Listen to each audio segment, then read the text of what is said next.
On the 4th of January, 1934, a young man delivered a report to the United States Congress that 80 years on still shapes the lives of everyone in this room today, still shapes the lives of everyone on this planet.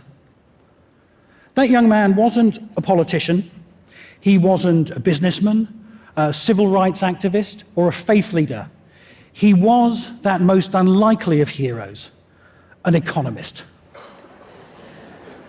His name was Simon Kuznets, and the report that he delivered was called National Income 1929 to 1932. Now, you might think this is a rather dry and dull report, and you're absolutely right. It's dry as a bone. But this report is the foundation of how today we judge the success of countries, what we know best as gross domestic product, GDP. GDP has defined and shaped our lives for the last 80 years. And today I want to talk about a different way to measure the success of countries, a different way to define and shape our lives for the next 80 years. But first, we have to understand how GDP came to dominate our lives. Kuznets' report was delivered at a moment of crisis. The US economy was plummeting into the Great Depression, and policymakers were struggling to respond. Struggling because they didn't know what was going on. They didn't have data and statistics. So what Kuznets' report gave them was reliable data on what the US economy was producing, updated year by year. And armed with this information, policymakers were eventually able to find a way out of the slump. And because Kuznets' invention was found to be so useful, it spread around the world, and now today every country produces GDP statistics. But in that first report, Kuznets himself delivered a warning. It's in the introductory chapter. On page 7, he says, "The welfare of a nation can therefore scarcely be inferred from a measurement of national income as defined above." It's not the greatest soundbite in the world, and it's dressed up in the cautious language of the economist. But his message was clear. GDP is a tool to help us measure economic performance. It's not a measure of our well-being, and it shouldn't be a guide to all decision-making. But we have ignored Kuznets' warning. We live in a world where GDP is the benchmark of success in a global economy. Our politicians boast when GDP goes up. Markets move, and trillions of dollars of capital move around the world based on which countries are going up and which countries are going down, all measured in GDP. Our societies have become engines to create more GDP. But we know that GDP is flawed. It ignores the environment. It counts bombs and prisons as progress. It can't count happiness or community. And it has nothing to say about fairness or justice. Is it any surprise that our world, marching to the drumbeat of GDP, is teetering on the brink of environmental disaster and filled with anger and conflict? We need a better way to measure our societies, a measure based on the real things that matter to real people. Do I have enough to eat? Can I read and write? Am I safe? Do I have rights? Do I live in a society where I'm not discriminated against? Is my future and the future of my children prevented from environmental destruction? These are questions that GDP does not and cannot answer. There have, of course, been efforts in the past to move beyond GDP.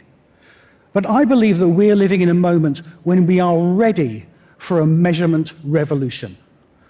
We're ready because we've seen in the financial crisis of 2008 how our fetish for economic growth led us so far astray. We've seen in the Arab Spring how countries like Tunisia were supposedly economic superstars, but they were societies being full of seething with discontentment. We're ready because today we have the technology to gather and analyze data in ways that would have been unimaginable to Kuznets. Today, I'd like to introduce you to the Social Progress Index. It's a measure of the well-being of society completely separate from GDP. It's a whole new way of looking at the world. The Social Progress Index begins by defining what it means to be a good society, based around 3 dimensions. The first is, does everyone have the basic needs for survival? Food, water, shelter, safety. Secondly, does everyone have access to the building blocks to improve their lives? Education, information, health, and a sustainable environment. And then third, does every individual have access to a chance to pursue their goals and dreams and ambitions free from obstacles? Do they have rights, freedom of choice, freedom from discrimination, and access to the world's most advanced knowledge? Together, these 12 components form the social progress framework. And for each of these 12 components, we have indicators to measure how countries are performing. Not indicators of effort or intention, but real achievement.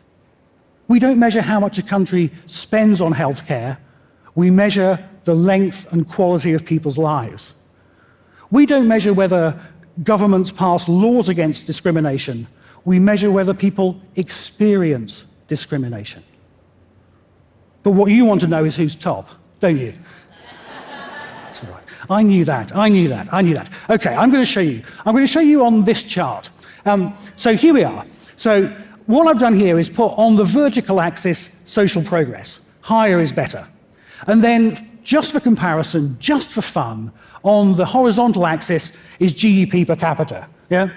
Further to the right is more. Okay, so the country in the world with the highest social progress, the number 1 country on social progress is New Zealand.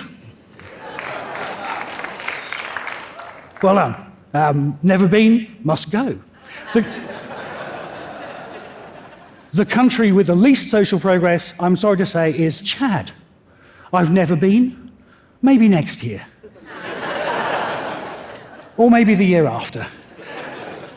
Now, I know what you're thinking. You're thinking, aha, but New Zealand has a higher GDP than Chad. It's a good point, well made. But let me show you 2 other countries.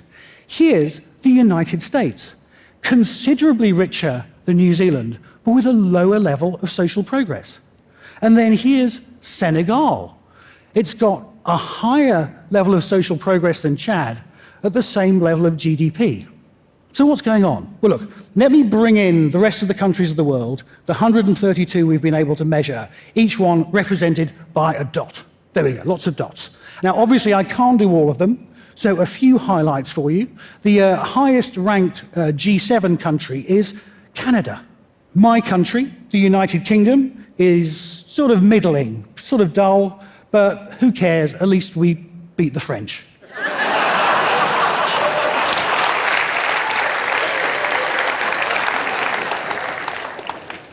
And then looking at the emerging economies, the BRICS, top of the BRICS, pleased to say, is Brazil. Hey, come on, cheer! Go Brazil. Beating South Africa, then Russia, then China, and then India. Tucked away on the right-hand side, you will see a dot of a country with a lot of GDP, but not a huge amount of social progress. That's Kuwait. And just above Brazil is a social progress superpower. That's Costa Rica. Got a level of social progress the same as some Western European countries with a much lower GDP. Now, my slide is getting a little cluttered, and I'd like to step back a bit. So let me take away these countries and then pop in the regression line. So this shows the average relationship between GDP and social progress. And the first thing to notice is that there's lots of noise around the trend line. And what this shows, what this empirically demonstrates, is that GDP is not destiny. At every level of GDP per capita, there are opportunities for more social progress, risks of less. The second thing to notice is that for poor countries, the curve is really steep. So what this tells us is that if poor countries can get a little bit of extra GDP, and if they reinvest that in doctors, nurses, water supply, sanitation, etc., there's a lot of social progress bang for your GDP buck. And that's good news, and that's what we've seen over the last 20, 30 years, with a lot of people lifted out of poverty by economic growth and good policies in poorer countries. But go on a bit further up the curve, and then we see it flattening out. Each extra dollar of GDP is buying less and less social progress. And with more and more of the world's population living on this part of the curve, it means GDP is becoming less and less useful as a guide to our development.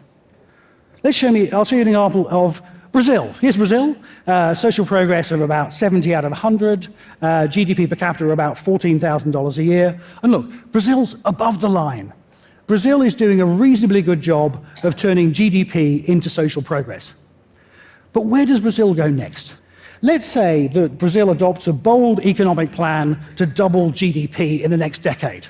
But that is only half a plan. It's less than half a plan.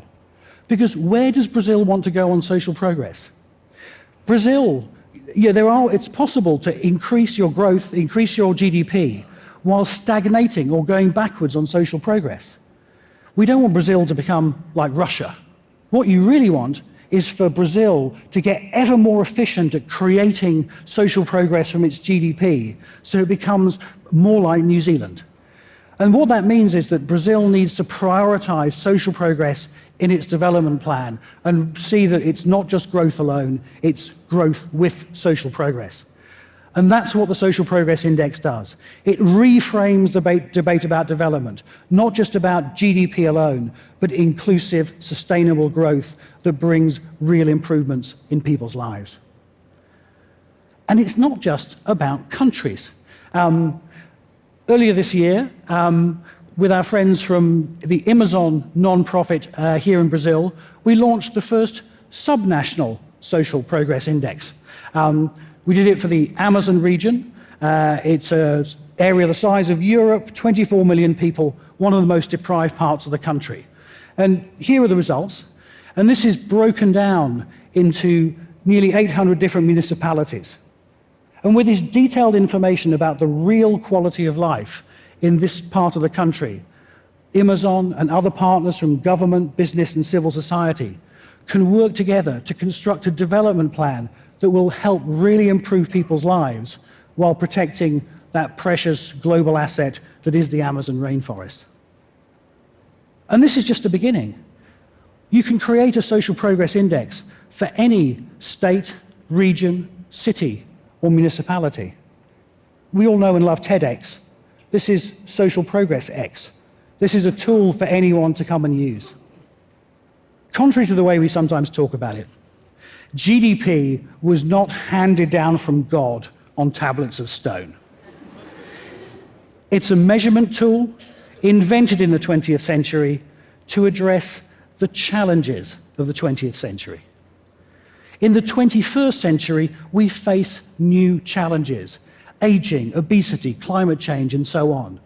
To face those challenges, we need new tools of measurement, new ways of valuing progress. Imagine if we could measure what non-profits, charities, volunteers, civil society organizations really contribute to our society. Imagine if businesses competed not just on the basis of their economic contribution, but on their contribution to social progress. Imagine if we could hold politicians to account for really improving people's lives. Imagine if we could work together, government, business, civil society, me, you, and make this century the century of social progress. Thank you.